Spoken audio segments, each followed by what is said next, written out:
Membicara kami lanjutkan kembali pemirsa dan pendengar, saya masih bersama dengan Kepala Dinas Kependudukan dan Catatan Sipil Kota Makassar, Pak Muhammad Hatim Salam. Baik Pak, di segmen terakhir ini Pak, saya ingin menanyakan seputar pendaftaran siswa baru di tahun 2022 ini. Nah bagaimana nih Pak koordinasinya antara Dinas Pendidikan dan juga Kominfo berjalan seperti apa? Ya, jadi perlu kami informasikan bahwa kami dari Dinas Kependudukan dan Pencatatan Sipil telah dihubungi oleh panitia penerimaan siswa baru yang ada di Dinas Pendidikan Kota Makassar terkait database kependudukan siswa-siswa yang ada di Kota Makassar.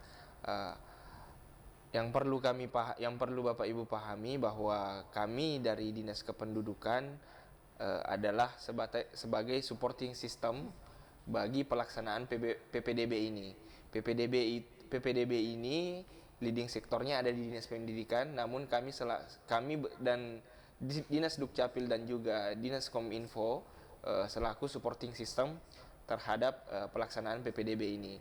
Yang mana peran kami tentunya di PPDB ini adalah bagaimana untuk memberikan akses data terhadap anak-anak calon siswa yang ada di Kota Makassar, yang mana datanya yang dibutuhkan oleh Dinas Pendidikan itu adalah 1 tahun kemarin. Jadi yang saya pahami dan yang saya pelajari disampaikan oleh Dinas Pendidikan bahwa mereka meminta data tentang anak-anak calon siswa yang range umurnya untuk SD dan SMP dalam 1 tahun terakhir yang ada di Kota Makassar, sehingga mereka dapat mengukur untuk pendaftaran sonasinya nanti. Ya, semisal nih Pak, dalam PPDB ini ada yang terkendala masalah data administrasinya tadi yang tidak sesuai begitu. Nah, pelayanan atau perbaikan yang bisa dilakukan oleh masyarakat itu bagaimana, Pak? Ya, jadi dalam pelayanan PPDB kedepannya juga kami telah menugaskan staf kami untuk terjun langsung bekerja sama dengan Dinas Pendidikan. Kami telah menugaskan 3 orang petugas kami untuk memverifikasi. Karena tugas kami di sana adalah sebagai verifikator, dan nantinya apabila ada masalah dapat langsung dikonsultasikan dengan petugas kami di lapangan. Iya, jadi memang sudah ada timnya di lapangan ya Pak yang jadi verifikator. Baik, ini menarik sekali karena setiap tahun selalu ada masalah sonasi seperti tadi ya Pak, dan tentu dari Dinas Kependudukan Catatan Sipil terus memberikan yang terbaik pelayanannya kepada masyarakat. Baik Pak, saya ingin menyoroti masalah calo. Boleh. Yang biasanya terjadi di beberapa instansi. Nah, di instansi Bapak sendiri itu bentuk langkah terkait langkah preventif begitu yang akan Anda lakukan ketika ditemukan calon ini seperti apa, Pak? Ya, seperti yang saya sebutkan di awal segmen tadi bahwa ada beberapa program yang telah kami laksanakan dan telah kami jalankan. Tentu itu juga bermuara pada bagaimana untuk menekan dari praktek percaloan ini. Di antaranya tadi dengan membuka layanan Sabtu Minggu. Layanan Sabtu Minggu ini bagi warga masyarakat yang memang tidak memiliki waktu di hari kerja dapat datang ataupun mengurus dokumen kependudukannya di hari Sabtu atau Minggu. Tidak perlu menggunakan perantara lagi karena mereka sudah memiliki waktu luang untuk mengurus sendiri dokumen kependudukannya. Contoh juga dengan pengoperasian mesin ADM. Nah, mesin ADM ini tentunya dapat juga memudahkan masyarakat untuk dapat mengurus langsung dokumen-dokumen kependudukannya, dan juga tadi terkait masalah layanan jemput bola, pelayanan langsung ke masyarakat.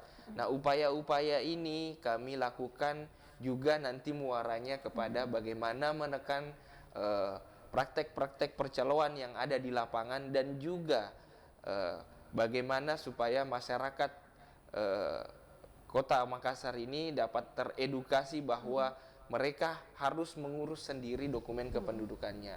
Nah, salah satu juga yang menjadi catatan apabila masyarakat menggunakan jasa-jasa calo bukan tidak mungkin ke depannya data-data yang ada di dalam dokumen kependudukan ini dapat berbeda dengan kenyataan yang ada di lapangan. Itu bedanya ketika mereka mengurus sendiri.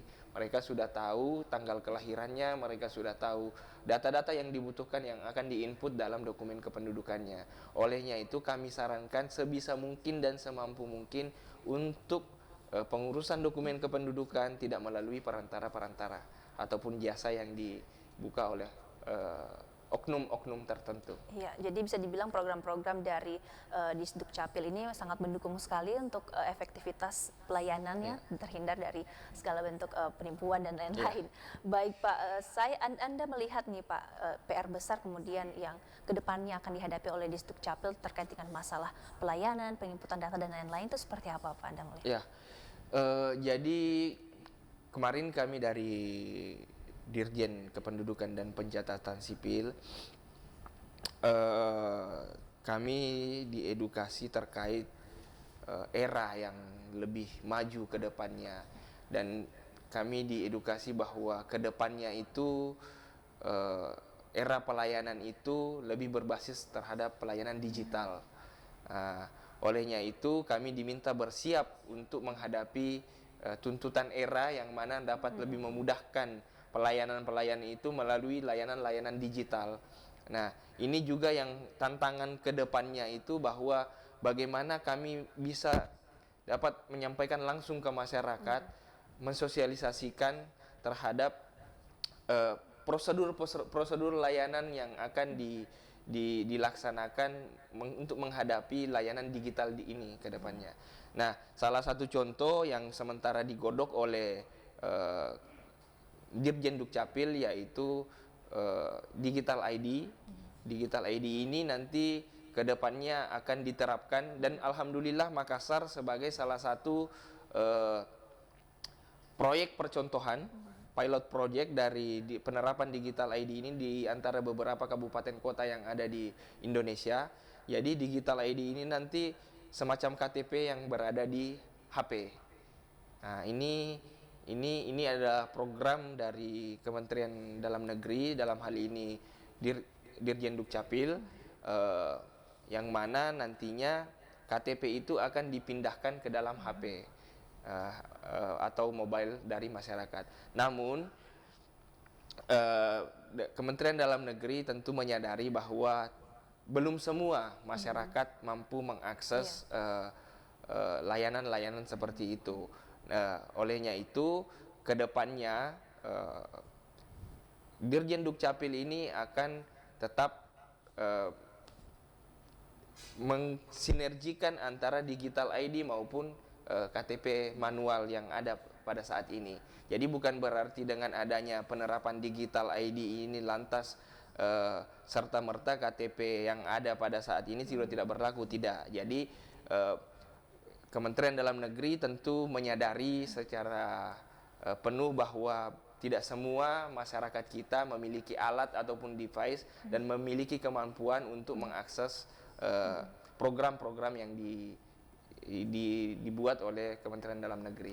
Olehnya itu, dalam step pertama ini ke depannya terkait Digital ID, Dirjen Dukcapil nantinya akan pertama menerapkan ini dikhususkan bagi petugas ataupun pegawai yang ada di Dinas Kependudukan dan Pencatatan Sipil di seluruh kota di kabupaten kota yang ada di Indonesia.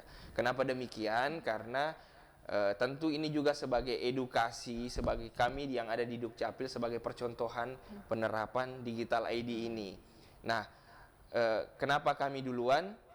Kembali lagi nanti ke depannya bahwa bagaimana kami akan mengedukasi masyarakat ketika petugas kami belum paham atau belum hatam terhadap penerapan Digital ID ini ke depannya.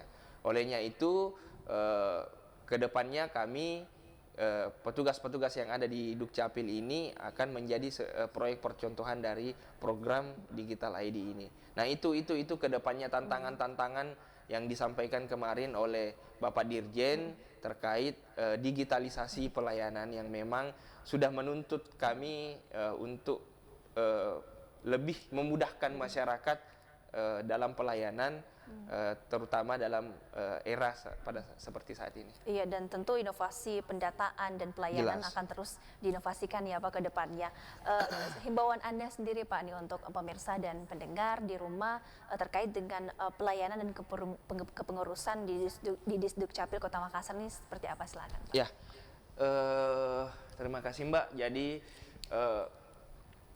kami dari Dukcapil tentu selalu menekankan yang pertama adalah lengkapi dokumen kependudukan yang saya sampaikan di awal tadi bahwa mari kita rubah mindset atau atau persepsi yang ada di masyarakat yang mengatakan bahwa dokumen kependudukan itu nanti diurus jika dibutuhkan.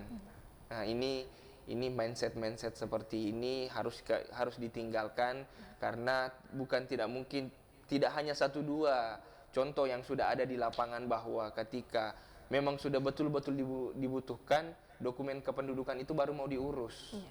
Nah, ini tentunya kedepannya akan menjadi kendala di masyarakat ketika mereka diperhadapkan terhadap masalah-masalah yang urgen, dapat kita bilang terkait kesehatan, BPJS, sementara dokumen kependudukannya belum lengkap.